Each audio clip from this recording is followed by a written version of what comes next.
माँ, शंकर का दादा कौन है, हमको दे बता।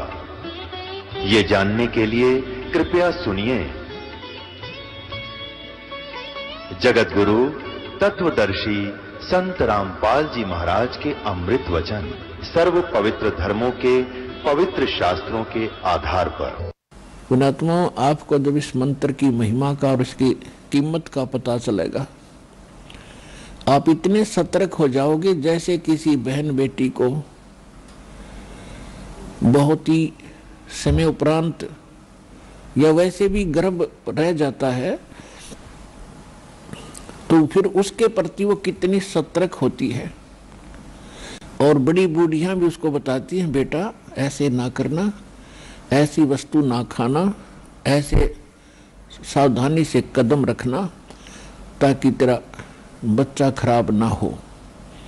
और वो भी रात्रि के समय भी जब नींद के अंदर होती है, कभी करवट बदलती है और एकदम झटके से वो सावधान होती है, कहीं मेरे बालक पर दाब ना गिरगी हो और कहीं खराब ना हो जाए, क्योंकि वो उसकी कीमत से वो परिचित है। इसी प्रकार ये भक्ति रूपी आज बीज आपके आत्मा में डला है जिस दिन आपने नाम ले लिया। अब ये भक्ति रूपी गर्भ आपके अंदर प्रारंभ हो गया है, इसको सफल करके इस लाल को पूरा करो और आपका मोक्ष होगा। धन जननी धन भूमि धन, धन नगरी धन देश, धन करणी धन कुल धन, जहाँ साधु परवेश। आदरणीय गरीबदास साहिब जी को परमात्मा मिले थे स्वयं, उनको सचखंड सतलोक लेकर गए थे जो अपना मूल स्थान है, जहाँ सर्व सुख है, कोई दुख नहीं, वहां ना वृद्ध अवस्था है ना मृत्यु है, वहां सदा युवा रहते हैं, कोई काम नहीं। वो सुख आपको वहां प्राप्त होगा जिसकी खोज आप इस 21 ब्रह्मांड की काल की जेल में खोज रहे हो।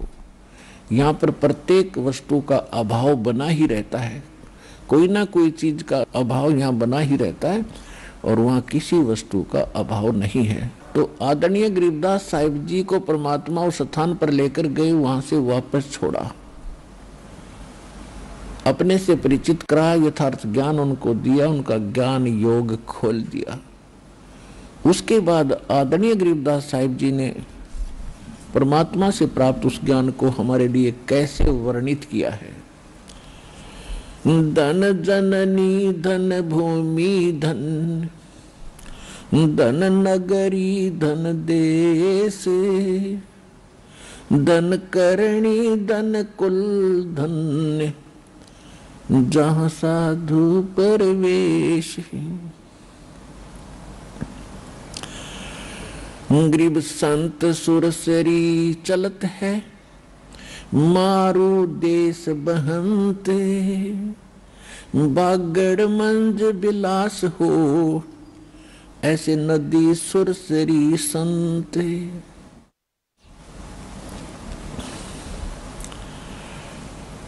अब क्या बताते हैं कि धन है वो जननी जिसके संत उत्पन्न हुए, भगत उत्पन्न हुए, और धन है वो भूमि जहां पर उनका जन्म हुआ, और धन है वो नगरी जिसमें उस संत भगत का जन्म हुआ, और धन है उन अक्षेत्र के लोगों की शुभ करनी, और धन है वो कुल जहां पर संत प्रगट हुए, प्रवेश हुए। एक तो वो स्थान धन्य है जहां संत का जन्म हुआ, और वो मां धन्य है जिससे जन्म हुआ, और फिर वो स्थान धन्य है जहां संत पहुंचते हैं, अपना सत्संग प्रचार करते हैं, और धन्य है वो भक्त जो उस संत की शरण ग्रहण करते हैं। तो क्या बताते हैं कि जैसे बागड़ देश में,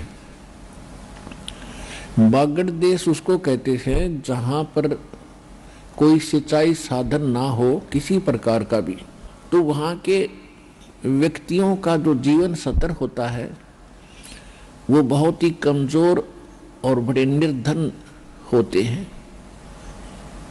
और उस बागड़ क्षेत्र में यदि नहर पहुंच जाती है तो फिर उनका कितना जीवन परिवर्तन हो जाता है, कितने सुख उनको होते हैं। बढ़िया फसल होती है, बढ़िया मकान बना लेते हैं, रहन सहन उनका अच्छा हो जाता है और वो सुखी हो जाते हैं।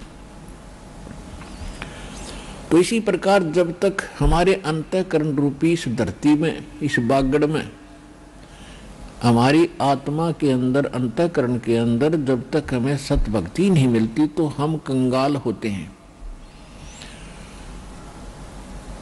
और जब संत रूपी सुरसरी यानी दरिया हमारे हृदय रूपी बागड़ में पहुंच जाती है तो फिर वहां सब सुख होने शुरू हो जाते हैं, यानी उस बागड़ में फिर ठाठ हो जाते हैं। कबीर परमेश्वर जी भी कहते हैं भाई, या तो माता भगत जन, या दानी या सूरी, ना तो रहले बात गवावे नूर। कि या तो माता भगत संत उत्पन्न करे, या कोई दानी यानी अच्छे धर्मात्मा बच्चे हों, या सूरवीर हों। सूरवीर के अंदर एक विशेष गुण होता है, वो किसी को सताता नहीं, और किसी को कोई सता रहा हो तो वो उसको सताने भी नहीं देता। और इसलिए कहते हैं या तो ऐसा व्यक्ति हो जो ना दुख दे और ना दुख सहन करे, ना आसपास के उसके शरणागत व्यक्तियों को दुखी होने दे, दुष्टों से बचावे। या फिर भगत हो, या तो माता भगत जने, या दाता या सूरी। सूरवीर, दाता माने दानी। ना तो रहले बांजड़ी, क्यों व्यर्थ गवावे नूर। अगर ये तीन क्वालिटी के पुत्र उत्पन्न नहीं करती है तो इससे अच्छा बांझ भली क्यों अपने शरीर का विनाश करती है कुतरू पाल के।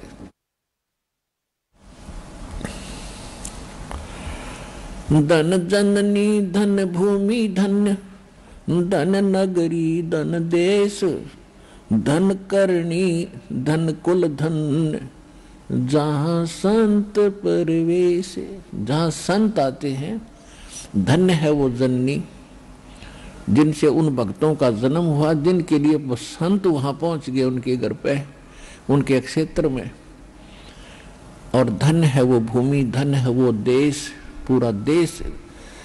अब देखो, इस दास को माता ने जन्म दिया, परमात्मा ने इस दास को अपने ज्ञान से परिपूर्ण किया। पूरे भारत देश पर कृपा होगी, कहां कहां से पुण्यात्मा परमात्मा के बच्चे आकर लाभ उठा रहे हैं। कहते धन जननी धन भूमि धन, धन नगरी धन देश। नगरी धन्य और सारा देश धन्य। अब विदेश वाले तो बहुत बाद में नंबर आओगा, तब तक तो आप ढेर सारे पुण्य कमा चुके होंगे। तो इस नगरी पर, इस देश पर कितनी कृपा है।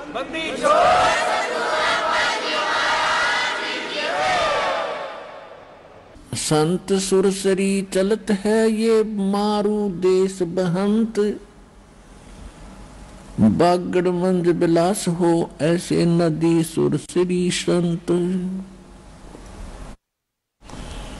अब परमात्मा कहते हैं साधु संत एक जनसाधारण से नजर आते हैं, लेकिन उनके अंदर एक विशेष परमात्मा की पावर होती है।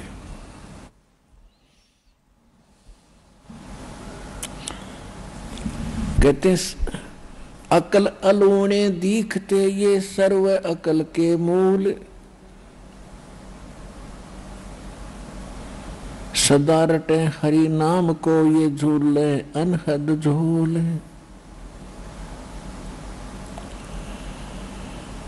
अपने आत्माओं जैसे आज संसार के व्यक्ति सिर्फ ये बात जानते हैं कि काम करो, और जो काम नहीं करते और सत्संग वगैरह में जाते हैं, 2-2 3-3 दिन लगा कर आते हैं, तो उनको मूर्ख समझते हैं।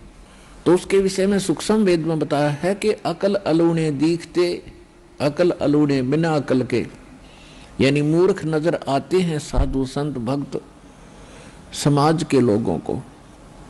उसके विषय में क्या बताया है कि अकल अलूने दीखते, ये सर्व अकल के मूल, और ये सदा रटे हरि नाम को ये झूले अनहद झूले। समाज को तो भक्त कति मूर्ख दिखे और भगत ने समाज मूर्ख दिखे, क्योंकि वो कर क्या रहा है, जिस कोठी बंगले और कार परिवार के लिए वो सारा जीवन न्यौछावर कर देता है और सारा जोड़ा जाड़ा यहीं रह जाता है 1 मिनट, और अगले जन्म में उसके साथ क्या होगा, पशु पक्षी की योनियां भोगेगा, उन जोनियों में जाएगा। तो भक्तों को वो इसलिए अनजान दिखाई देते हैं समाज के लोग, जगत के व्यक्ति, कि ये तो अपना जीवन व्यर्थ कर रहे हैं, और उनको केवल हम बुरे इसलिए अच्छे नहीं लगते, मूर्ख दिखाई देते हैं कि ये काम ना करते, धंधा नहीं करते, खाओगे कहां से। तो ये उनकी अपनी सोच है और अध्यात्म मार्ग इसके विपरीत है। आप काम भी करते हो, ऐसा थोड़ा काम नहीं करते, लेकिन इस काम के साथ साथ परमात्मा का नाम गणा जरूरी था, जो जगत नहीं कर रहा, इसलिए वो अनजान है। तो यहां परमात्मा कह रहे हैं कि अकल अलूने दीखते, ये सर्व अकल के मूल, ये तो सब जो अकल अलूने, जिनमें दिखाए अकल नहीं है, इनमें मूर्ख है। ये कहते हैं न तो सर्व अकल प्राप्त है, ये तो बहुत विद्वान और बुद्धिमान व्यक्ति हैं जो परमात्मा की भक्ति कर रहे हैं। अब फिर परमात्मा बताते हैं कि वो साध जो नकली हैं, भक्ति भी करते हैं, संत हैं, वो नकली गलत साधना करते हैं, गलत मंत्र देते हैं, गुमराह किए बैठे हैं भक्तों को, उनके विषय में बता रहे हैं कि जो तुम बाह्य आडंबर करके जनता में एक भगत बने दिखाई देते हो, किसी ने माला पहन रखी है, किसी ने तिलक लगा रखे हैं, किसी ने मूंड मंडवा रखा, किसी ने बड़ी बड़ी जटाएं बढ़ा रखी हैं, तो उसके विषय में कहा कि भक्ति करने से बात बनेगी, ये लोग दिखावा करने से परमात्मा प्राप्ति नहीं होगी।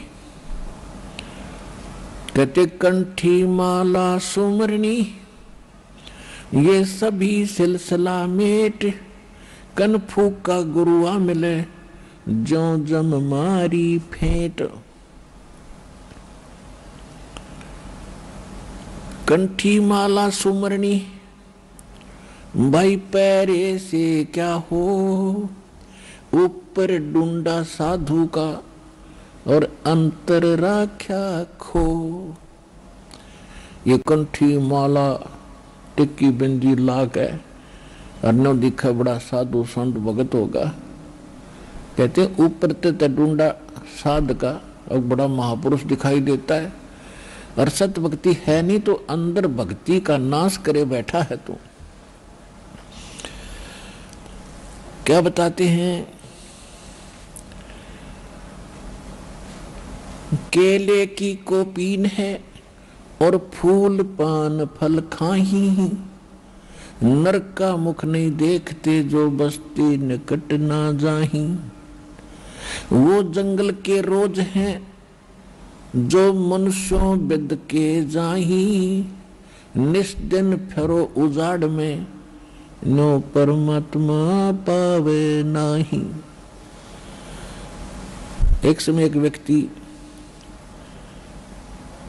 कह रहा था कि मैं एक बार हरिद्वार से आगे ऋषिकेश पहुंच गया, और उससे भी आगे एक जंगल में चला गया। बहुत से भक्त और भी व्यक्ति जा रहे थे। मैं भी उनके साथ साथ चला गया कि कहाँ जा रहे हैं, तो वहाँ पता चला कि वो बहुत से व्यक्ति पहले ही वहाँ विराजमान थे और वो कह रहे थे कि यहाँ जंगल में संत रहता है, तन पर कपड़े नहीं रखता, शरीर पर केले के पत्तों से अपने लंगोट के स्थान पर बांध लेता है और ना नगर किसी शहर में कुछ मांगने आता है और इंसान से भाग जाता है, वो किसी मनुष्य के आसपास नहीं आता।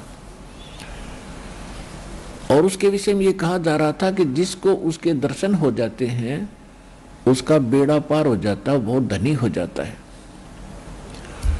कर रहे थे, एक कह रहा था कि एक दिन मैं ऐसे ही यहाँ बैठा था और वो महात्मा आए और मुझे देखते ही वापस भाग गए जंगल में। मेरा भी ध्यान बाद में पड़ा जब वो भागते नजर आए, यदि उनके दर्शन हो जाते तो बेड़ा पार हो जाता। अब इसके विषय में सूक्ष्म वेद में परमात्मा ने क्या बताया है कि केले की कोपीन है जो फूल पान फल खाही, नरक का मुख नहीं देखते जो बस्ती निकट ना जाही। वो जंगल के रोज हैं जो आदमियों से बेद के जाही, और निस दिन फिरो उजाड़ मैनो परमात्मा पावे नाही। कहते हो तो पशु हैं, आदमियां देख के भाजन डर के, इंसान है वो। डेरे डांडे खुश रहो ये खुसरे लहे ना मोक्ष, धरु पर लाद भाई पार होगे फिर गृहस्थी में क्या दोष। हमारे को सारा उल्टा पाठ पढ़ा रखा था। परमात्मा बता रहे हैं कि आप ध्रुव और प्रहलाद को तो पार हुआ मानते हो, वो तो गृहस्थी में थे। बात ये नहीं है कि गृहस्थी ही व्यक्ति पार होगा या जिसने ब्याह नहीं करवा रखा वो पार नहीं होगा। ये भी नहीं परमात्मा कहना चाहते कि खुसरे पार नहीं होंगे। अब क्या बताते हैं कि डेरे डंडे खुश रहो, अपने गृहस्थी में खुश रहो और खुसरे लहना मोक्ष। यदि आप ये सोचते हो, जैसे कई भक्त कहते हैं कि गुरु तो बाल ब्रह्मचारी होना चाहिए, गुरु तो बाल ब्रह्मचारी और चेला गरबारी तो कैसे पार पड़े? कमाल की बात है।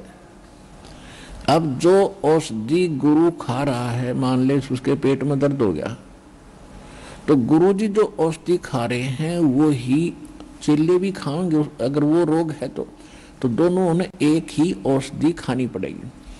तो इसी प्रकार जो साधना गुरु मान ले ब्रह्मचारी भी है तो कोई बड़ी बात नहीं, अच्छी बात है, लेकिन मोक्ष होगा सच्चे भक्ति से। वो चाहे गृहस्थी में रह के कर लो और चाहे ब्रह्मचारी रह के कर लो। और कहते हैं यदि तुम नो सोचो हो कि ब्रह्मचारी ही मोक्ष प्राप्त करेंगे, फिर वो तो तुम तो पहले पार हो जाते, तुम्हारे गुरु से ही पहले पार होंगे।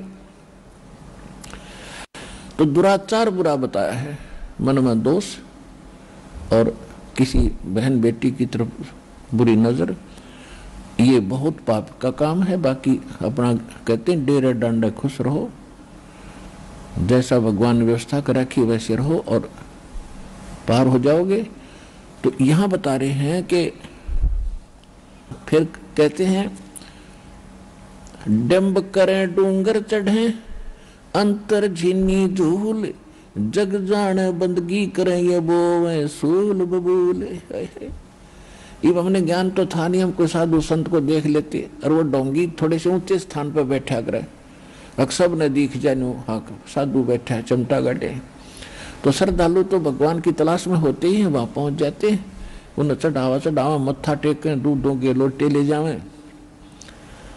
तो परमात्मा इसके विषय में कह रहे हैं कि डम्ब मन पाखंड करते हैं लोग दिखावा, डम्ब करें डूंगर चढ़े ऊंचे स्थान पर बैठेंगे और अंतर झीनी झूल, अंदर कुछ है नहीं, उसके पास भक्ति नहीं। और दुनिया ये समझते हैं जग जाने बंदगी करे, दुनिया ने सोचा बड़ा भगत है वो तो वो सूल बबूल, क्योंकि साधना ठीक नहीं, अपने कर्म बिगाड़ रहा है, अपना जीवन नाश कर रहा है। अब परमात्मा बताना चाहते हैं कि जब तक आप सत भक्ति नहीं करोगे तो आपका जीवन व्यर्थ हो जाएगा।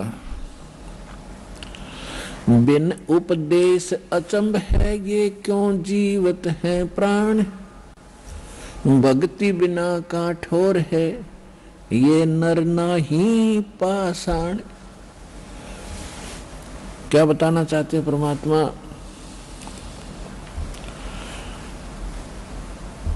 कि जो उपदेश लेकर के भक्ति नहीं कर रहे हैं, सच्चे गुरु हैं, तो कहते मुझे आश्चर्य है कि वो किस आशा को लेकर यहां जी रहे हैं। और भक्ति बिना काठोर है, ये नर मनुष्य नहीं है, वो पत्थर हैं। ये देख रहे हैं कि एक व्यक्ति बड़ा सेठ था, खूब संपन्न था, संतान थी, बड़ा सुखी था, और मृत्यु हो गई 1 सेकंड में एक्सीडेंट के अंदर। अब बता किस आस पर जी रहा था वो बोला व्यक्ति। तो यहां परमात्मा कहते हैं बिन उपदेश अचंभ है, आश्चर्य है, ये क्यों जीवत है प्राण, किस लिए जी रहे हैं। और भक्ति बिना काठोर है, ये पत्थर है, मनुष्य नहीं, नर नाही पाषाण। अब परमात्मा बताते हैं कि साधना भी कर रहे हो और विश्वास नहीं आपको परमात्मा की भक्ति में, तो वो भक्ति भी व्यर्थ है। एक समय ये दास जब इस नाम से लगा नहीं था, तो हम भक्ति तो करते ही थे, क्योंकि पिछले संस्कार घने अच्छे थे। भक्ति हम करते थे, कैसी करते थे? जैसे श्री राम को भगवान मान लिया, श्री कृष्ण को भगवान मान लिया, विष्णु जी के हम पूरे पुजारी थे। उसके साथ साथ अपनी घरेलू साधनाएं बाबा श्याम जी की वो अलग से करते थे। राजस्थान के अंदर सालासर जाते थे उस पत्थर पर मत्था घिसाने के लिए, तो लगन बहुत थी। अब पता चला कि वो रास्ता ना होने से, ठीक रास्ता ना मिलने से, हम लोक वेद के आधार से साधना कर रहे थे। तो कबीर परमेश्वर जी कहते हैं, हमें समझाने के लिए बताना चाहते हैं कि पीछे लग गया जाऊं था मैं लोक वेद के साथ, रास्ते में सतगुरु मिले भाई दीपक दे दिया हाथ। लोकवेद का अर्थ होता दंत कथा, सुनी सुनाया ज्ञान, अक्षेत्रीय ज्ञान। जो यथार्थ ना हो उसको लोकवेद कहते हैं। जैसे लोकवेद था कि ब्रह्मा विष्णु महेश सर्वेश्वर हैं, सब इनके कोई माता पिता नहीं है, और विष्णु जी की भक्ति करने से पूर्ण मोक्ष प्राप्त होता है। यही सब कार्य करते हैं, यही संसार की उत्पत्ति करते हैं, यही रुद्र रूप धार कर संहार करते हैं, यही ब्रह्मा रूप धार कर जो है उत्पत्ति करते हैं, विष्णु रूप में ये पालन करते हैं। सबके यही सृजनहार है। ये थी बकवाद, ये था लोक वेद, ये झूठा ज्ञान। अब इनकी जीवनी से पता चला ये नासवान है, इनकी जन्म मृत्यु होती, ये सर्वेश्वर नहीं है। ये तो सर्वेश्वर होंगे कहाँ, इनका बाप भी सर्वेश्वर नहीं है, ज्योति निरंजन इनके माता पिता है। माता इनकी दुर्गा है, पिता इनका युकाल ज्योति निरंजन 21 ब्रह्मांड का स्वामी। तो परमात्मा कहते हैं कि पीछे लग गया जाऊं था मैं लोक वेद के साथ। जैसे ये दास पहले श्री राम श्री कृष्ण का कट्टर पुजारी था, विष्णु जी के अंदर एक विशेष आस्था थी, इसके पैरेलल, इसके समांतर हनुमान जी का भी खूब श्रद्धा थी। तो बिना ज्ञान के तो हम ऐसे ही हैं, और भी किसी देव की महिमा सुनते थे, उस पर भी आसक्त हो जाते थे। तो फिर सतगुरु मिले तो पता चला, उन्होंने एक तत्व ज्ञान रूपी टॉर्च दे दी, एक लैंप दे दिया, लालटेन दे दी, दीपक। अब हम उसकी रोशनी में भटकेंगे नहीं, सीधे मार्ग चलेंगे। तो पहले ये दास जो लोक वेद के आधार से साधना करता था, तो उस समय जो हमें स्वाभाविक अपने संस्कार के सुख हो रहे थे। जैसे बच्चे को सबसे पहला सुख तो होता है वो पढ़ रहा है, पास हो जा, तो पास होते चले गए। और जो साधना जैसी भी हम करते थे, जिनको भगवान मानते थे, ये श्रेय हम उनको दे रहे थे कि भगवान श्री विष्णु जी ने, श्री कृष्ण जी ने बच्चे सोचा करते पास कर दिया। फिर साथ में हनुमान जी की पूजा करते थे, हनुमान जी याद आ गए तो हनुमान जी ने पास कर दिया। फिर श्याम जी याद आ गए, श्याम जी ने पास कर दिया। फिर नौकरी लगी तो यही क्रेडिट देते थे कि भगवान विष्णु, भगवान शिव जी और बाबा हनुमान, इनकी दया होगी। फिर विवाह हो गया, संतान हुई, बेटा बेटी होगी, तो ये भी श्रेय हम इन्हीं को दे रहे थे कि इन्होंने मौज कर दी। अब पता चला तत्वज्ञान की रोशनी से कि ये तो हमारा पूर्व संस्कार, पिछले जन्म के जो मस्तिष्क में लिखी हुई थी वही उपलब्ध हो रही थी। और जो साधना हम कर रहे थे वह साधनाएं नहीं थी, वह शास्त्र विरुद्ध साधना थी, जिस कारण से उससे कोई सुख होने वाला था ही नहीं।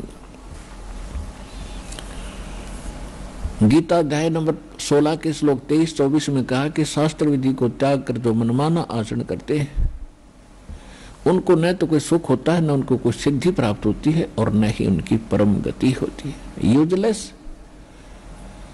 फिर ये भी साथ में कहा है कि 24वें श्लोक में कि इससे तेरे लिए अर्जुन कर्तव्य और अकर्तव्य की व्यवस्था में सदग्रंथ ही प्रमाण है। किसी के लोक वेद पर, दंत कथा पर आश्रित ना होना, जो सदग्रंथों में लिखा वो फाइनल मानना। जो हमारे सदग्रंथों में से कौन से सदग्रंथ प्रमाणित हैं? प्रथम तो सूक्ष्म वेद है। उस सूक्ष्म वेद को हम समझ नहीं सके क्योंकि वो सिंपल लैंग्वेज में था, साधारण भाषा में। परमेश्वर कबीर जी के द्वारा दिया हुआ कबीर वाणी, कबीर सागर, कबीर बीजक, ये परमात्मा का सूक्ष्म वेद है। उसके साथ साथ जिन महापुरुषों को परमात्मा मिले उन महापुरुषों का अनुभव की वाणी जो आंखों देखा वो सूक्ष्म वेद का अंश है। ये तो प्रथम है। उसके बाद चारों वेद ये प्रमाणित सदग्रंथ है भक्ति मार्ग के। और फिर श्रीमद् भगवत गीता। अब श्रीमद् भगवत गीता एक निष्कर्ष है चारों वेदों का। वेदों को समझना बड़ा कठिन है और श्रीमद् भगवत गीता एक सार रूप में दे रखी है, इन सभी सदग्रंथों का निष्कर्ष है। और कोड वर्ड ज्यादा है क्योंकि किसी बहुत बड़े विवरण को और थोड़े में किया जाएगा तो उसमें सांकेतिक शब्द बहुत लिखने पड़ते हैं। तो श्रीमद् भगवत गीता में कोड वर्ड सांकेतिक शब्द बहुत घने हैं।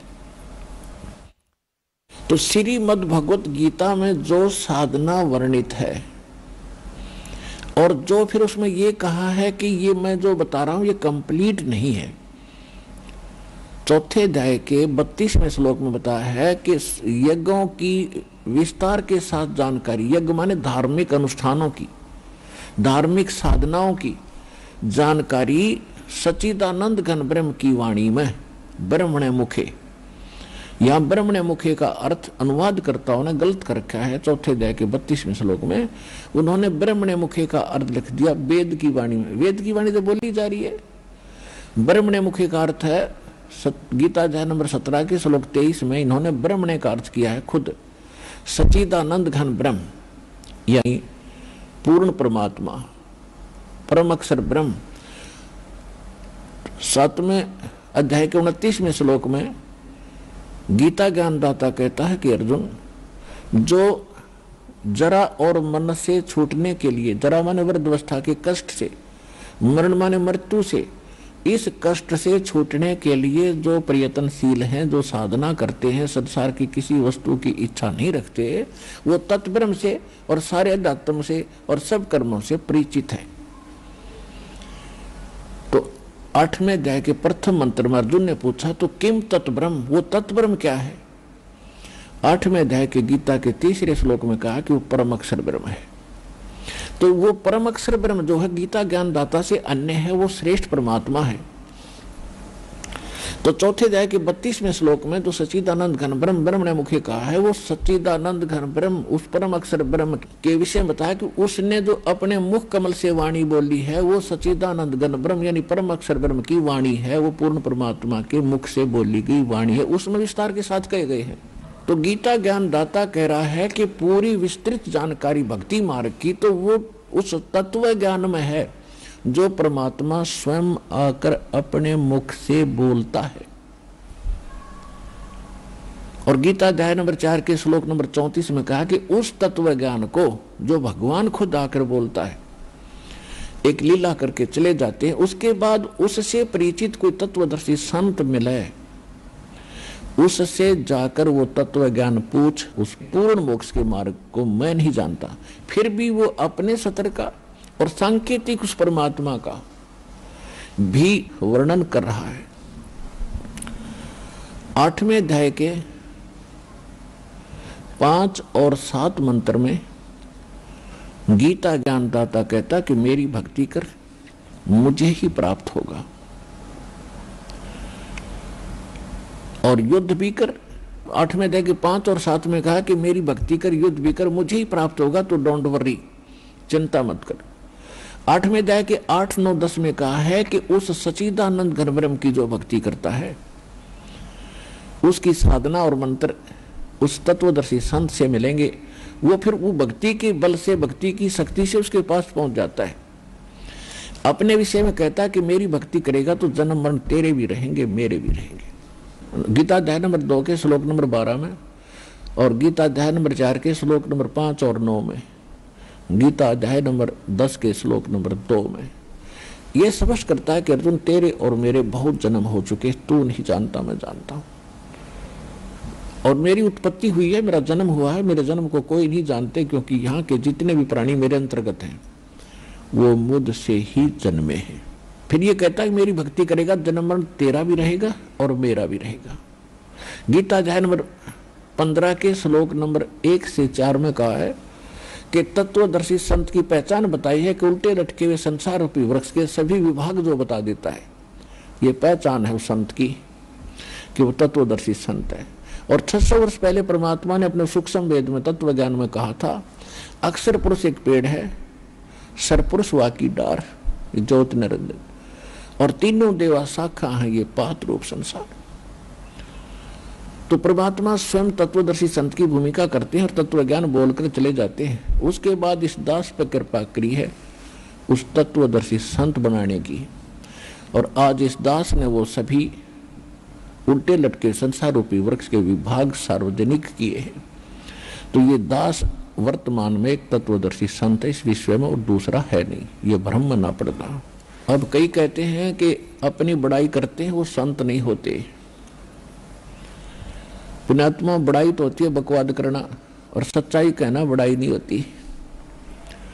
जैसे 1000 के नोट पर लिखा हुआ है कि मुझे जो प्राप्त करेगा उसको 1000 रुपये दूंगा, क्या वो बड़ाई कर रहा है?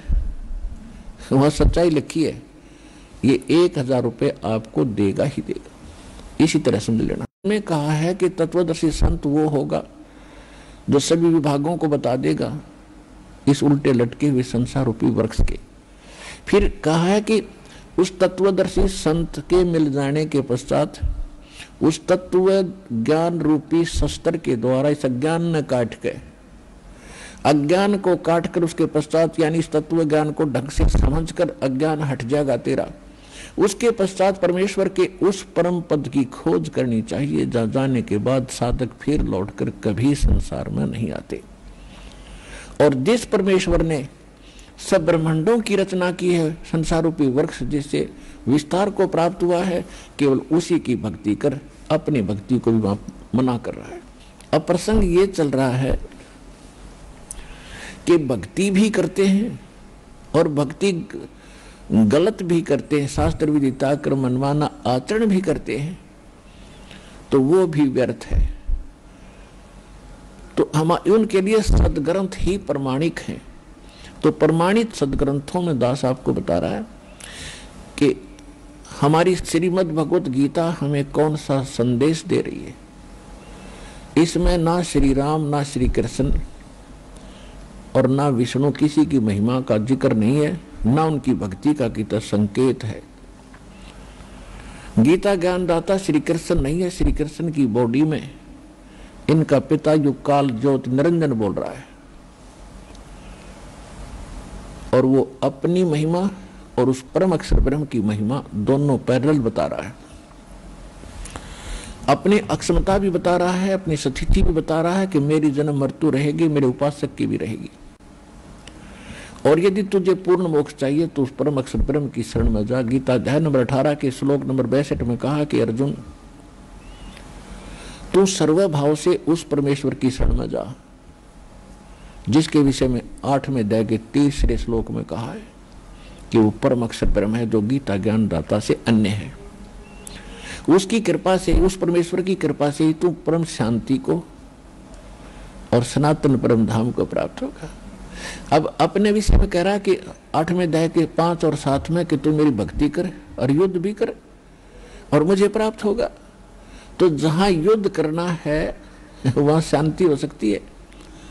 तो ये कह रहा है कि मेरी शरण में रहेगा तो भाई ये युद्ध तो तुझे करना ही पड़ेगा, और यहां तो लट्ठम लट्ठा रहना ही पड़ेगा, और जन्म मृत्यु भी तेरी होगी होगी, परम शांति नहीं हो सकती। और परम शांति चाहता है तो उस तत्वदर्शी संत की खोज कर ले, वो बता ही दिया। चौथे अध्याय के 34वें श्लोक में कहा, उस तत्व ज्ञान को समझने के लिए तत्वदर्शी संतों के पास जा, मैं नहीं जानता उसकी जानकारी। तो अब परमात्मा ने आपको वो तत्वदर्शी संत सहज में मिला दिया है। आप कितने पुण्यकर्मी प्राणी हो, आपको अपनी किस्मत का अंदाजा नहीं है।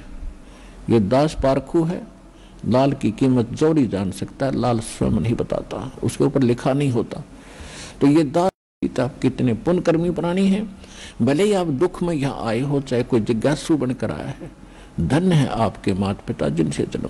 अब प्रसंग जो चल रहा है उसी पर आते हैं कि जो ये ओम नाम का जाप करें, और ओम शांति ओम शांति ओमकार शांति का तो खड़ा एक्सीडेंट है ओम से तो शांति हो ही नहीं सकती, लट्ठा बाज सके स्थित है।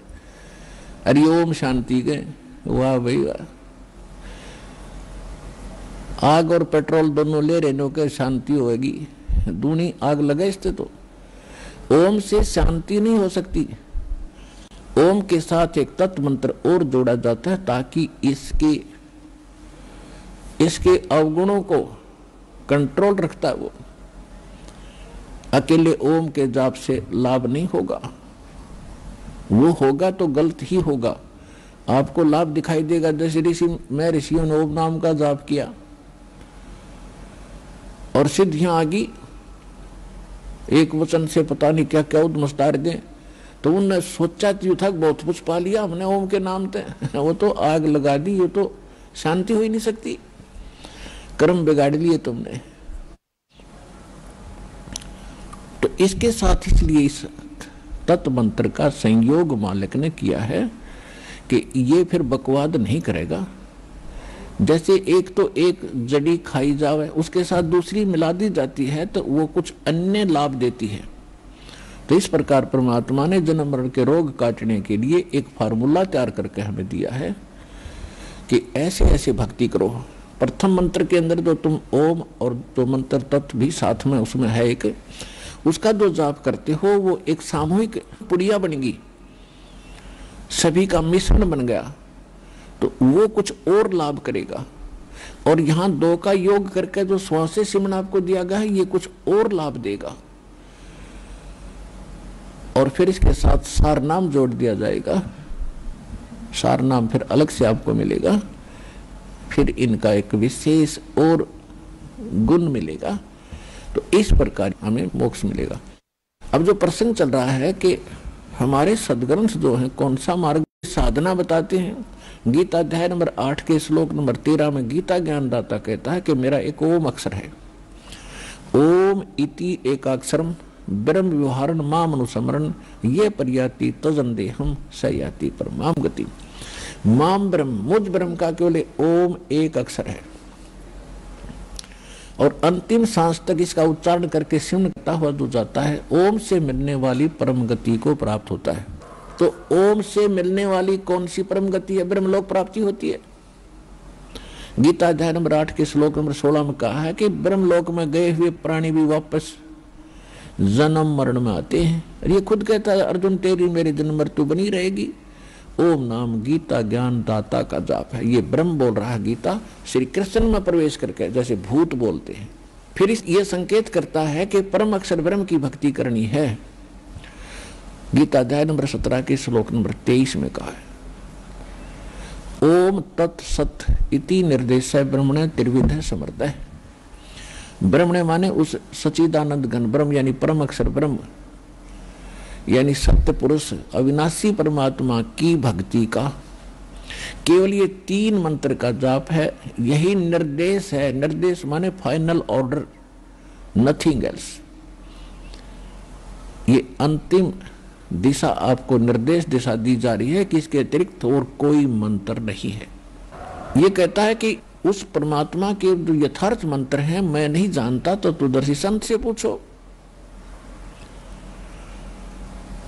तो वो तत्वदर्शी संत या तो परमात्मा होते हैं या परमात्मा का दास होता है। और जो परमात्मा का भेजा हुआ दास होता है उसके विषय में कहा है, मम संत मुझे जान मेरा ही स्वरूपम। मेरे ऐसे संत को मेरा ही रूप समझ लेना, उसमें भिन्नता मत मानना। क्योंकि परमात्मा ने वही पावर जो आपको पर्याप्त होती है और वही भक्ति सिद्धि साधना उस दास को दी हुई होती है। तो अब जो प्रसंग चल रहा है हम उस पर आते हैं। पहली बात तो ये है कि हम भक्ति करते तो हैं लेकिन कर रहे हैं मनमाना आचरण। और जो साधना हम कर रहे थे उससे जो सुख हो रहा था हम सोचे थे इन्हीं देवताओं ने हमें दिया है। अब वो भक्त यहाँ सैकड़ों हजारों की संख्या में बैठे हैं जो साधना वही करते थे, पहले उनको सुख हो रहा था और फिर कर टूट गए घर पे। तो उन साधनाओं ने फिर क्यों ना मदद करी आपकी। और परमात्मा की वाणी सूक्ष्म वेद कहता है कि दुख में सुमन सब करें और सुख में करे ना कोई, और जय सुख में सुमन करें तो दुख का ही को होई। तो आप तो जन्म जात उन साधनाओं को कर रहे थे, सुखी थे तब भी वो साधना कर रहे थे, भक्ति कर रहे थे जैसी तैसी तुम्हें पता था। और उनके करते करते फिर दुख हो गए। उसका यही कारण था कि आपके पूर्व जन्म की बैटरी चार्ज थी, वो पुण्य संग्रहित थे आपके पास इकट्ठे थे और वो आप खा रहे थे, बरत रहे थे, खर्चो खाओ। और जब पुण्य आपके समाप्त हो गए और पाप कर्मों का दौर शुरू हुआ, फिर इन पाप कर्मों ने कहर तोड़ दिया। और जो साधना आप कर रहे थे, मानते थे कि इनसे सुख हो रहा है, अब वो कहाँ गई वो साधना है आपकी। अब दुख में तो दुख परमात्मा ने या दुनिया करे, लेकिन सुख में भी कर रहे थे आप तो। और फिर परमात्मा की वाणी दुख सुख में सुमन करे तो दुख नहीं हो सकता। तो वो साधना नहीं मिली जिसके ऊपर ये वाणी एप्लीकेबल होती है। उस साधना के ना मिलने से वो भक्ति करते हुए दुखी हो रहे हो, तो वो भक्ति ठीक नहीं थी।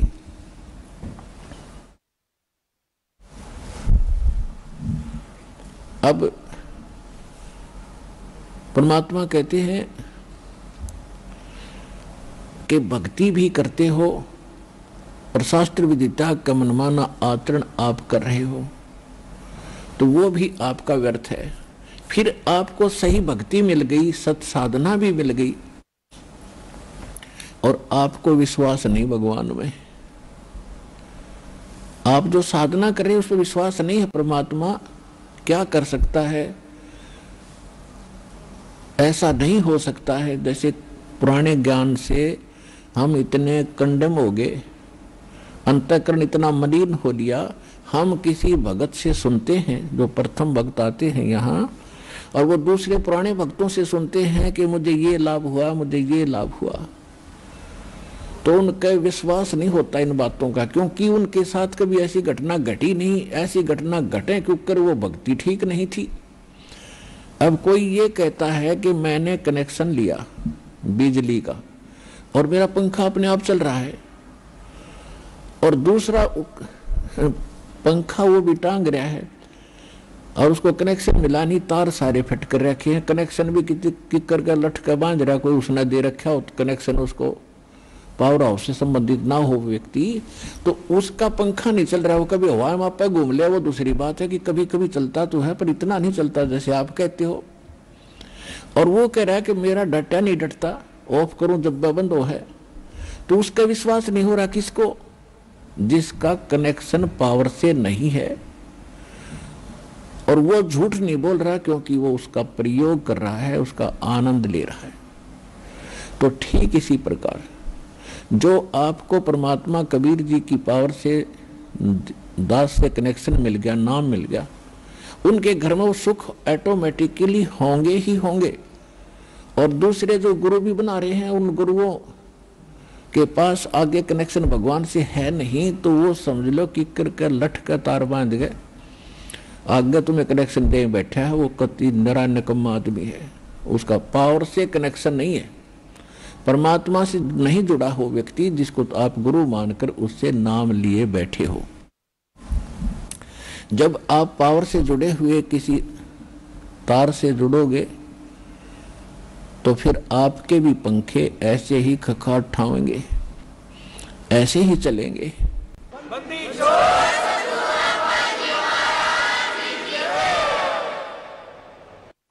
फिर बात रही कि हो सकता आपके पंखे में डिफेक्ट हो, कनेक्शन भी ठीक ले लिया हो आपने, तो फिर अपने पंखे ने संभाला, उसको ठीक कराओ, फिर काम वो तो होंगे ही होंगे।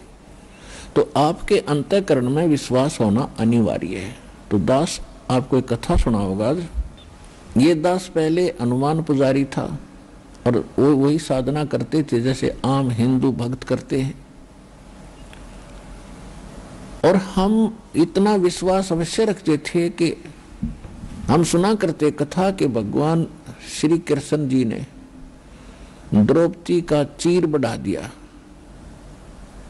उसकी साड़ी बढ़ा दी और दुशासन खींच खींच के थक गया, वो एंड नहीं हुआ, समाप्त नहीं हुई। आइए अब हम उन श्रद्धालुओं के अनुभव जानते हैं जो जगत गुरु तत्वदर्शी संत रामपाल जी महाराज जी से दीक्षा प्राप्त कर चुके हैं तथा उनके द्वारा बताए गए भक्ति मार्ग पर चल रहे हैं। जी नमस्कार। नमस्कार भैया। क्या नाम है जी आपका? मेरा नाम निर्मला देवी है। कहाँ से आए जी? मैं सोनीपत हरियाणा से। संत रामपाल जी महाराज से नाम दीक्षा कब लिया आपने? हमने 1999 में ली थी। लगभग 19-20 साल से आप संत रामपाल जी महाराज से जुड़े हुए हैं। हम आपसे ये जानना चाहते हैं कि आपने संत रामपाल जी महाराज से नाम दीक्षा क्यों ली? ऐसा है सर जी, हम पहले राधा स्वामी का नाम ले रहे थे। कितने साल तक आप राधा स्वामी से जुड़े रहे? हमने 12 साल राधा स्वामी में कंटिन्यू वहाँ गए हैं, सत्संग सुने और भक्ति करी। लेकिन जितनी दुखी मैं थी शायद ही कोई होगा, क्योंकि मेरे हस्बैंड को 550 शुगर थी और बीपी हाई की भी इतनी ज्यादा शिकायत थी। अगर मुझे तो अपने बालकों का पालना और उनको रोटी खिलाना बड़ा मुश्किल था। तो हमने जिस दिन राधा स्वामी से नाम लिया था उस दिन से 12 साल वो दिन देखे हैं। अगर मैं तेने हुए परमात्मा ये दिन कोई ना देखा, मालिक ऐसा किसी के साथ ना हो। तो फिर आप संत रामपाल जी महाराज से कैसे जुड़े? संत रामपाल जी महाराज जी की शरण में जाना भी एक अजूबा ही था। जैसे ही पहला ही सत्संग सोनीपत में संत रामपाल महाराज जी का था, उसी दिन मेरे को पता चला कि सोनीपत में कोई संत आए हैं और उनका सत्संग है। तो मैंने अपने हस्बैंड से प्रार्थना करी, मगा जी आज एक सत्संग है, आप वहाँ चलियो। इनको बहुत ज्यादा शुगर थी, जैसे वहाँ आया करते ड्यूटी से, तो इनकी इतनी थकावट आ करती, हमको साथ साथ चलना पड़ा करता। इनमें इतनी हिम्मत नहीं थी कि ये घर में अंदर घुसने के बाद अपनी चारपाई ही पकड़ लिया करते। ये बोले मैं मुश्किल था ड्यूटी पर आया, सॉरी मैं नहीं जा सकता। मगर ऐसा है देखो नहीं सुना, संता की शरण में जाए तो कुछ काम मत रहा करे और आपने चलना पड़ेगा। बोले मैं नहीं जा सकता। मैं बोले जाना पड़ेगा, अगर आप नहीं जाओगे मैं जरूर जाऊंगी। बोले आप जल्दी जाएगी आओगी कैसे? मगर जी मैं रिक्शा से आ जाएंगी, पैदल आ जाएंगी, पर मैं जाऊंगी। वो परमात्मा की प्रेरणा थी, वो सतगुरु रामपाल जी महाराज जी की प्रेरणा थी। और जी मैं आ गई और मैंने सत्संग सुना। जैसे ही मैं सत्संग में बैठी, परमात्मा राधा स्वामी के ही ऊपर सत्संग फरमा रहे थे। मैं खूब रोई है परमात्मा, इस गड्ढे में तो मैं भी पड़ रही हूँ, परमात्मा मैंने भी निकालियो। सत्संग समापन के बाद हमारे माता जी, मैं आपसे यहाँ पे एक बात जानना चाहूंगा कि देखिए पहले आप जब राधा स्वामी पंथ से जुड़े हुए थे तो फिर आपको ऐसा क्यों लगा कि संत रामपाल जी महाराज का सत्संग सुनना चाहिए?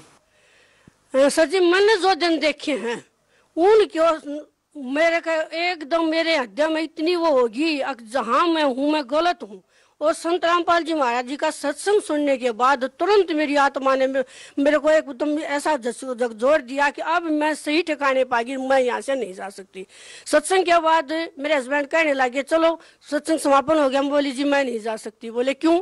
अगर मैं नाम लूंगी। बोला नाम तो तू ले रही है। मैं कहा जी नहीं, अब मैं ठिकाने पागी, अब मैं नाम लिए बिना नहीं जाएंगी। बोले ठीक है। मैंने परमात्मा ने कहा भाई जिसने सत्संग सुनना नाम दान लेना है बैठ जाओ और कल सत्संग फिर होगा। मैं बैठ गई। मैंने परमात्मा तो बताई संत रामपाल जी महाराज जी मैं 12 साल से राधा स्वामी का नाम ले रही थी। गुरु जी बोले बेटा जेरे में पड़ी थी। मैं बोली नाम ले लो। मैंने नाम लिया। नाम लेकर हमने परमात्मा की दया थे, संत रामपाल जी महाराज जी की दया थे, इतने सुख हुए। अगर मेरे आदमी की साथ मैंने पैड़िया में चढ़ना पड़ा था, अगर उनको छत पर जाना पड़ गया था, उनमें इतनी हिम्मत नहीं थी कि वो अकेले चले जाओ। और उस मालिक की दया थे आज कहीं भी जाओ है अकेले जाओ है, चाहे वो 500 किलोमीटर का टूर भी कराया हूँ अपनी सर्विस में। माता जी एक और बात आपसे पूछना चाहेंगे कि 12 साल तक आप राधा स्वामी पंथ से जुड़े रहे और अब लगभग 18 साल आपको संत रामपाल जी महाराज से जुड़े हुए हो गए हैं। आपके जीवन का इतना समय आपने 2 संतों के पास बिताया है, तो हम आपसे ये जानना चाहेंगे कि दोनों संतों की भक्ति में आपको क्या अंतर लगता है और आपकी जिंदगी में क्या बदलाव आया है? सर मैं दोनों संतों की भक्ति के बारे में बताती हूँ। सर जब मैं राधा स्वामी से जुड़ी हुई थी तो मेरे घर में भूत प्रेत की इतनी ज्यादा बाधा थी, मेरे छोटे लड़के को बहुत ज्यादा, और मुझे बहुत दिक्कत आती थी। जब मैंने संत रामपाल जी महाराज जी का नाम ले लिया, फिर लड़के को भी दवा दिया, उसके बाद मेरे घर में इतने सुख हो गए। अब मैं बहुत बताना चाहूँ परमात्मा मुझे क्या क्या सुख हुए से। और अब उस संत रामपाल जी महाराज की दया से मेरे पति की शुगर बिल्कुल नॉर्मल आ गई और मैं भी बीमार थी, मेरे भी हाइपरथायराइड था। संत रामपाल जी महाराज की दया से आज मैं 1 पैसे की भी दवाई नहीं लेती। इतना परमात्मा की दया से हमारे घर में सुख हो गया। और जी उसमें क्योंकि वो भक्ति थी, वो काल की भक्ति कर रहे थे। और जब भी मैंने उसी दिन सत्संग में जब सुना संत रामपाल जी महाराज जी ने बताया कि उनके ये मंत्र है, और मैंने सुना तो मैंने ये उसी टाइम परमात्मा के चरणों में सिर टेक दिया और मैंने नाम दान ले लिया। संत रामपाल जी महाराज से आप लगभग 18 साल से जुड़े हुए हैं और उससे पहले आप राधा स्वामी पंथ से जुड़े रहे। आपको ऐसी कौन सी बातें वो लगती है जो संत रामपाल जी महाराज ने अलग बताई है, जो बातें आपको राधा स्वामी पंथ में आपको सुनने को नहीं मिली, जानने को नहीं मिली? ऐसा जी रामपाल जी महाराज जी की शरण में आने के बाद हमने सत भक्ति मिल गई, शास्त्र आधारित प्रमाण सहित कि हम भी पढ़े लिखे हैं और हमारे गुरु जी ने जो ज्ञान बताया संत रामपाल जी महाराज जी ने, वो ज्ञान हमने खुली आंखों से पुस्तकों में पढ़ा है। हमारे गुरु जी गीता से, 4 वेद, 18 पुराण, कुरान शरीफ, गीता से जो प्रमाणित ज्ञान दे रहे हैं उससे, और हमारे गुरु जी के मंत्रों में वो शक्ति है जिससे हमारे को दिन प्रतिदिन लाभ हुए हैं। देखिए माता जी, हर रोज बाबाओं के ऊपर सवाल उठते हैं और अभी संत रामपाल जी महाराज जी जेल में भी हैं। आप लोगों को कैसे विश्वास दिलाएंगे, कैसे यकीन दिलाएंगे कि आपको संत रामपाल जी महाराज से नाम दीक्षा लेने के बाद बहुत सारे लाभ मिले हैं जो आप बता रहे हैं? सर आज के युग में सारा समाज पढ़ा लिखा है और किसी भी भक्ति के लिए उसके शास्त्र ही प्रमाण है। और हमारे हिंदू समाज में गीता हमारी 1 नंबर की ऑथेंटिक पुस्तक है और हर हिंदुस्तान के घर में उपलब्ध भी है। और हमारे गुरुजी संत रामपाल महाराज जी गीता ज्ञान अमृत सेवा हो रही है हमारे सारे हिंदुस्तान में। वो कोई भी भाई भगत वो किताब ले सकता है, पढ़ सकता है, उससे शास्त्र प्रमाणित ये ज्ञान से ही भक्ति होगी और उसी आधार पर ही हम भक्ति कर रहे हैं। और वो हम इतने सुख हो गए उस परमात्मा की दया से हमारे घर में, और कि मैं हूँ एक बहुत ज्यादा। देखिए, आपने कहा कि संत रामपाल जी महाराज की शरण में आने के बाद आपको बहुत सारे लाभ मिले हैं, तो प्रश्न यहाँ पे ये है कि जब आप राधा स्वामी पंथ में जुड़े हुए थे तब आपको लाभ क्यों नहीं मिले? जी राधा स्वामी सत्संग में जब हम जाया करते हम बहुत दुखी थे, तो मैं जिस भी बहन भगत नहीं तो मिलती तो मैं ये पूछा करती अगर मेरे ये कष्ट है तो वो ये कहा करते ये तो देखो भोगने ही पड़ेंगे, ये तो आपके कर्म का है। जब कर्म ही नहीं करते तो बताओ हम कैसे सुखी हो सके थे। और जब हमने रामपाल महाराज जी सत्संग सुना ये पता लग गया कि ये शास्त्र अनुकूल साधना नहीं है, शास्त्र विरुद्ध साधना और कर्म कटेंगे शास्त्र अनुकूल साधना से। तो हमने फिर अपने रामपाल महाराज जी का नाम ले लिया। उसके बाद मेरे इतने सुख हुए परमात्मा की दया से कि मैं बयान नहीं कर सकती। सुबह से शाम तक भी और शाम से सुबह तक भी इतने। एक बार हम सत्संग में जा रहे थे और वो था बारिश का मौसम था, तो रास्ते में हमारे भगत जी को पैरालाइज हो गया बस में, और भीड़ थी बहुत ज्यादा। जैसे हम रोहतक उतरने लगे, क्रोथे की बात है ये, हम क्रोथा जा रहे थे, तो रास्ते में उस भीड़ में उतरने लगे तो कहने लगे मेरा तो शरीर काम नहीं कर रहा। मैं बोले क्या बात होगी? बोले मेरा तो पैरालाइज हो गया, मेरा पैर से नीचे पानी काम कर रहा, गोडे से नीचे। हमने उतारा बस से, उतार कर ना सवारी करने लगी क्या हो गया क्या हो गया? मैं बोली जी इनको तो पैरालाइज हो गया। बोले जी डॉक्टर के ले जाओ। मैं बोली नहीं, हमारे तो डॉक्टर क्रोथा में बैठे हैं। बोला जी आप पहले डॉक्टर के ले जाओ। मैं कहा नहीं हम नहीं ले जा सकते। हम जी क्रोथा ले गए। परमात्मा ने जाते हैं दूर से बोले संत रामपाल जी महाराज जी ने अकाजे बेटा आगे न। गुरु जी बोले बेटा इसने लाठी दे दो भगत जी ने। परमात्मा की दया से संत रामपाल जी महाराज जी की दया से एक दिन लाठी के सहारे, दूसरे दिन डंडे के सहारे, तीसरे दिन बंदी छोड़ सतगुरु रामपाल जी महाराज की दया से कूदते आए। सर जी एक पैसे की भी दवाई नहीं ली। 3 दिन में बंदी छोड़ सतगुरु रामपाल जी महाराज की दया से पैरालाइज का, और जबकि सुई मार के देख ली थी, ये कर लिया था इस बात का सेटिस्फेक्शन, वाक्य में पैरालाइज था। तो कैसे नहीं हम उनको भगवान नहीं माना? इतने बड़े बड़े चमत्कार हुए हैं। एक बार मेरे लड़के को भी एक्सीडेंट हो गया था, मालिक ने कति ऐसे बैठा दिया लड़का साइड में, उसको खरोच भी नहीं आई, जबकि बाइक बिल्कुल टूट गई। एक बार लड़के को अब 27 साल का है, उसको हार्ट अटैक की प्रॉब्लम होगी, इतनी उल्टी होगी, बुरा हाल हो गया। उस मालिक की दया है, आज परमात्मा बंदी छोड़ की दया से बच्चा ठीक ठाक से। जबकि लिखने वालों ने ये लिख दिया था उसकी जन्म पत्री में किसके आगे उसका जीवन नहीं है। और मैं उस दिन रोई थी, मालिक आज तेरी शरण में ना होती, मेरा बेटा नहीं था, और क्या करती मैं उसके परिवार का। आज बंदी छोड़ तू रामपाल जी महाराज की दया से बहुत बहुत लाभ हुए हैं, इतने लाभ हुए हैं सुबह से शाम तक बताऊं तो वो कम पड़ जाएगा समय।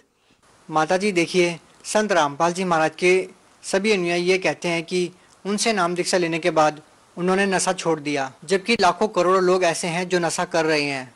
क्या वास्तव में ही ऐसा है कि संत रामपाल जी महाराज से जुड़ने वाला हर व्यक्ति नशा छोड़ देता है? जी, ये सतगुरु रामपाल जी महाराज की वचन की शक्ति है, और ये उस परमात्मा के मंत्रों में ये शक्ति है कि एक बार ये मंत्र उच्चारण कर ले, मात्र एक बार मंत्र लेने के बाद मंत्र उच्चारण कर लेगा भगत भाई कोई भी, या कोई माता बहन भी बीड़ी पियो है या लाश है, दोबारा वो उस तरफ मुंह नहीं कर सकती है। उस बंदी छोड़ सतगुरु रामपाल जी महाराज की शब्द में इतनी शक्ति है। क्या आपके परिवार में कोई नशा करता था? सर जी मेरे हस्बैंड भी नशा कराया करते, उनको बहुत समझाने के बाद भी नहीं माना करते। कई बार शाम न आते, सच्चे बच्चे काफी को सो जाए, उनको ना पता लग गया, बहुत समझाया, लेकिन जिस दिन संत रामपाल जी महाराज जी का नाम लिया उस दिन के बाद उन्होंने कभी हाथ नहीं लगाया। और संत रामपाल जी महाराज की दया से इतने सुख हो गए घर में, बहुत ज्यादा। भगत समाज को क्या संदेश देना चाहेंगे? भगत समाज को मैं ये हाथ जोड़ कर प्रार्थना करना चाहूंगी, खास करके आज भी जो मेरे भाई बहन राधा स्वामी में फंस रहे हैं, मेरे रिश्तेदार भी फंस रहे हैं, मुझे करबोध हो गया। प्रार्थना करना चाहूंगी अपना मनुष्य जन्म बचाने के लिए आ जाओ उस भगवान की शरण में। ये पूर्ण परमात्मा बंदी छोड़ कबीर साहिब के स्वरूप में रामपाल महाराज जी के शरीर में आ रहे हैं और अपना आत्म कल्याण करा लो। ये सच्ची भक्ति दे रहे हैं शास्त्र अनुकूल, और अपना बेड़ा पार करा लो। इतने सुख सबने देवा है हमारे गुरु जी संत रामपाल जी महाराज। बहुत बहुत धन्यवाद सत साहिब।